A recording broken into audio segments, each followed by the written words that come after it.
Assalamualaikum warahmatullahi wabarakatuh. Kembali di channel YouTube Kang Fei yang selalu membahas tentang seputar bisnis UKM. Dalam video ini saya akan berbagi ilmu atau pengalaman mengenai perencanaan sebuah bisnis. Tanpa perencanaan, bisnis tidak akan berjalan sebagaimana mestinya. Nah, kita tahu bahwa perencanaan itu sangat penting dalam sebuah bisnis, apalagi untuk para pemula. Nah, hari ini atau video ini kita akan membahas perencanaan bisnis menggunakan BMC, Business Model Canvas. Toolnya BMC. BMC itu lebih ke menggambarkan secara visual bagaimana keseluruhan dari proses bisnis. Nah, jadi kita lebih mudah melihat bisnis kita mau seperti apa dan bagaimana cara mengembangkannya, bahkan bagaimana mengawasi suatu bisnis. Supaya kita tidak mengalami satu kebangkrutan atau kerugian, dan kita pun bisa konsisten untuk menjalankan bisnis tersebut. Baiklah, untuk lebih jelasnya kita akan langsung saja melihat tabel yang ada di laptop saya ini. Ada 9 variabel untuk membuat BMC, Business Model Canvas. Oke, kita lanjut ke tabel ya. Kita bisa melihat tabelnya.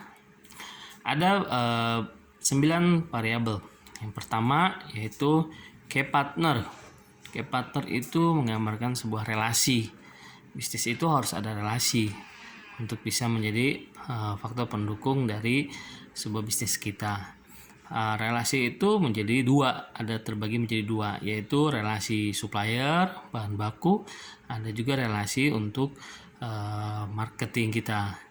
Contoh misalkan yang kita ambil sekarang ini yaitu produknya atau bisnisnya yaitu sabun cuci piring dan tangan. Yang kedua yaitu key activity. Key activity itu menggambarkan kegiatan sehari-hari bisnis kita. Berikutnya ada value proposition, lebih menggambarkan nilai dari sebuah kelebihan produk kita. Karena kita tahu setiap bisnis itu harus memiliki keunggulan produknya. Kalau kita bicara produk atau mungkin jasa pun, keunggulan jasa kita, servis kita seperti apa. Karena kita tahu bisnis itu memiliki kompetitor. Siapa kompetitor kita?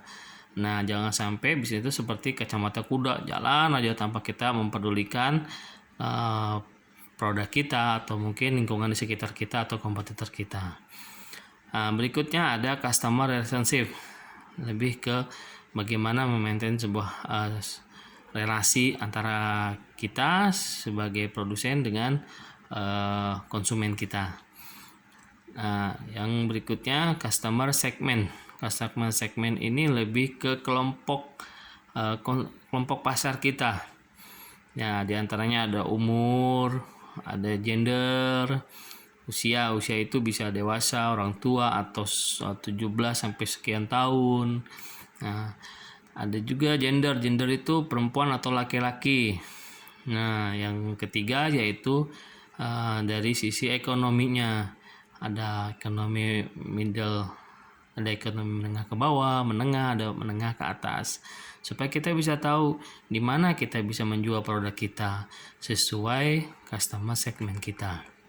Nah, yang berikutnya ada resource. Sebagai pendukung bisnis kita butuh sumber daya. Sumber dayanya apa ya? Pegawai dan yang lainnya. Nah, setelah kita tahu keunggulan produk kita, bagaimana kita bisa memperkenalkannya? Nah, kita menggunakan channel. Channel itu media untuk memperkenalkan keunggulan produk kita atau memperkenalkan produk kita atau brand kita. Ada offline atau online. Nah, setelah kita tahu resource, sumber daya apa sih yang kita butuhkan, berarti kita butuh biaya, yaitu ada di cost struktur. Cost struktur itu biaya-biaya yang dibutuhkan oleh sumber daya.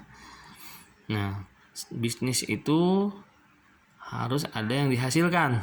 Dari semua kita biaya, sumber daya dan yang lainnya kita sudah buat. Nah, baru kita akan melihat di mana kita dapat keuntungan atau mendapatkan hasil dari bisnis kita. Ada di revenue stream. Nah, dari mana penjualan penjualan produk sabun misalkan. Oke, kita mulai mengisi. Di sini saya coba untuk menekan bisnisnya sabun. Oke, partnernya, relasinya itu yang pertama relasi dari marketingnya restoran dan kafe di Bogor. Ada juga satu agen, satu kelurahan, di setiap satu kelurahan. Itu target di mana kita akan menjual produk kita. Oh iya, sebelumnya juga kita bisa tahu bagaimana caranya membuat BMC. Dimulai dari mana membuat BMC. Nah, kita akan jelaskan di sini. Kenapa saya ambil dari key partner? Nah, kenapa nggak dari value proposition atau customer relationship? Ada juga beberapa rekan-rekan kita yang membuat BMC dari customer relationship. Itu benar juga. Tapi kalau saya menggunakan yang pertama itu variabelnya key partner. Kenapa key partner? Ketika kita mau menjalankan produk, misalkan saya mau buat sabun cuci tangan atau cuci piring. Nah, saya melihat potensi yang ada di sekitar lingkungan saya. Oh, saya tinggal di Bogor, banyak restoran, banyak hotel. Nah, barulah kita berpikir untuk pertama kita akan membuat partner kita dulu, key partner kita dulu. Siapa nanti target marketnya? Di sana kita, restoran, kita tulis restoran. Misalkan jualannya di rumah tangga, ya tulis rumah tangga. Di PKK atau perkumpulan atau komunitas bisa. Nah, kalau saya lebih ke restoran dan kafe di Bogor. Nah, yang berikutnya tidak hanya siapa target market kita untuk menjadi relasi nantinya, tapi kita butuh siapa yang menyuplai bahan baku kita. Nah, yang menyuplai bahan baku kita sebutin nama-nama perusahaannya. Misalkan PT A, PT B, PT C, atau toko A, toko B, toko C. Nah, supplier itu disarankan oleh saya itu harus punya 3 kategori. Dari yang termahal harganya biasa aja sampai yang termurah, supaya kita bisa ada pilihan opsi ketika barang itu sulit. Dari yang termurah pasti yang termahal masih punya stok. Jadi kita jangan patokan ke relasi itu satu, tapi ada beberapa toko atau perusahaan. Nah, itu kembali lagi saya mengambil dari key partner terdahulu. Oke, kita ambil siapa relasi kita, karena bisnis tanpa relasi pun nggak akan bisa berjalan. Nah, setelah itu baru kita membuat produk. Berarti apa produknya? Sabun cuci piring. Nah, sabun ini kita buat. Yang kedua yaitu value proposition-nya. Keunggulan dari sabun kita apa? Siapa kompetitor kita? Nah, di sinilah kita tentukan untuk apa? Untuk kita bisa bersaing. Nah, keunggulannya misalkan harga lebih murah dari kompetitornya, lebih kesat, lebih banyak busa dan yang lainnya. Terus aman untuk kulit juga bisa. Nah, ini kita tuliskan di value proposition. Setelah kita tahu value proposition yang keunggulan produknya, baru kita ke aktivitasnya. Aktivitasnya apa? Berarti membuat sabun, membuat laporan keuangan, penjualan. Terus juga kita bisa mengadakan coaching agen per 1 bulan. Nah, ini yang dilakukan oleh bisnis saya, yaitu sabun cuci piring atau tangan. Nah, aktivitas hariannya dan bulanannya itu ada tertulis. Lalu kita kemana nih berikutnya? Ke customer relationship. Nah, bagaimana kita nantinya akan membuat korelasi kepada customer kita, konsumen kita. Misalkan kita buatkan member, coaching bisnis bulanan, atau grup WA untuk para agen. Nah, barulah kita tentukan nih. Setelah itu rencananya kita tentukan dengan harga, dengan kualitas yang kita miliki, itu siapa nanti konsumen kita. Adanya di customer segment, kelompok pasarnya siapa.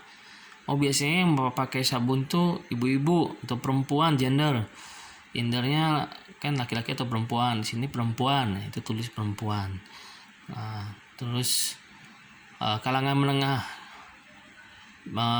kalangan ekonominya seperti apa? Nah, karena sabunnya murah, kita main curah di satu agen satu kelurahan, kita bisa ngerangkul ke masyarakat dari ekonomi bawah sampai dengan ekonomi atas, ya, umurnya dewasa sampai dengan orang tua.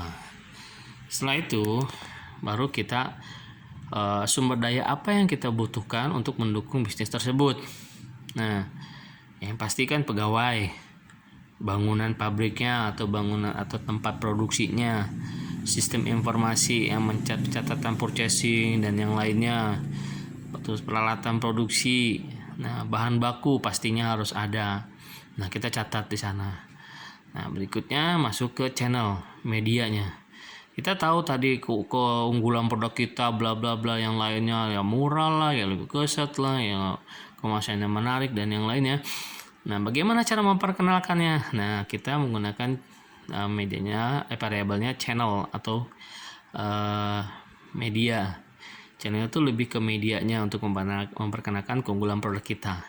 Bisa direct selling langsung, penjualan langsung, misalkan ke restoran, ke kafe, kita datang menawarkan. Bisa juga dari FB, bisa juga medsos lah, kita menggunakan media sosial di forum-forum grup penjualan, jual beli, kita buatkan IG, grup WA. Nah, pokoknya kita masukkan sosial media marketingnya, itu adanya di channel, di media direct marketing, itu penjualan langsung. Nah, setelah kita sudah tahu medianya, terus kita juga sudah nulis semua resource-nya, kebutuhan bisnis, pendukung bisnis kita, barulah kita tulis cost strukturnya, biaya-biayanya, pegawai, berarti kita tulis biaya pegawai yang nanti akan terbebani ke bisnis kita. Biaya apalagi, beli bahan baku, biaya sewa, mungkin sewa tempat produksinya, kebetulan saya sewa, jadi ditulis biaya sewa pabriknya atau tempat produksinya. Biaya promosi ditulis juga di situ. Nah, setelah semuanya kita sudah tulis, yang terakhir revenue streamnya, lebih ke kita mendapatkan keuntungan dari mana, hasil dari apa nih, yaitu keuntungan penjualan sabun, karena bisnisnya bisnis sabun. Tapi tidak hanya itu, kita juga dapat keuntungan dari event. Kebetulan kita membuatkan acara-acara bulanan tadi, coaching segala macam, memperkenalkan bagaimana hidup sehat dengan menggunakan sabun cuci tangan. Nah, itu kita akan mendapatkan dari event tersebut. Berarti ada dua keuntungan yang akan didapat dari penjualan sabun dan dari event, ya. Jadi BMC itu gunanya lebih bagaimana kita bisa memantau, mengawasi secara visual keseluruhan dari perencanaan bisnis kita. Nah, seperti hanya pandemi ini, contoh misalkan restoran dan kafe di Bogor tutup karena adanya pandemi. Nah, di saat awal pandemi itu semuanya tutup. Nah, akhirnya saya akan rubah atau tambahkan, tidak lagi penjualan ke restoran atau kafe, tetapi penjualannya langsung ke agen dan perkelurahan dimaksimalkan, dan juga kita maksimalkan di media sosial ke end user langsung gitu. Jadi kita fleksibel, bisa melihat dari sini apa aja yang dirubah, apa aja yang ditambahkan. Kita bisa melihat dari dashboardnya ini, kita bisa memantau dari dashboardnya ini, kita bisa mengevaluasi bisnis kita dari BMC ini. Kita bisa melihat ini sebuah dashboard atau pengawasannya, kita bisa melihat nih, oh ini kurang efektif, misalkan member kemitraan udah nggak efektif lagi, ya kita ganti atau kita tambahkan dengan apa, misalkan bonus penjualan untuk para kemitraan misalkan. Nah, itu bisa. Coaching bisnis bulanan untuk agen, wah nggak efektif misalkan, nah kita bisa gantikan dengan yang lain. Jadi dari sinilah kita bisa mengevaluasi bisnis kita secara keseluruhan dengan menggunakan bisnis model kanvas atau BMC. Oke. Ya, baiklah, buat rekan-rekan semua, untuk video hari ini saya akhiri materinya, yaitu BMC, bisnis model kanvas. Jadi kita bisa tahu dimana kita bisa mengembangkan bisnis melalui perencanaan bisnis dengan menggunakan tool BMC. Oke, itu saja yang bisa saya sampaikan di video ini. Jangan lupa like and subscribe. Sampai jumpa di video berikutnya. Assalamualaikum warahmatullahi wabarakatuh. Salam sukses UKM bangkit.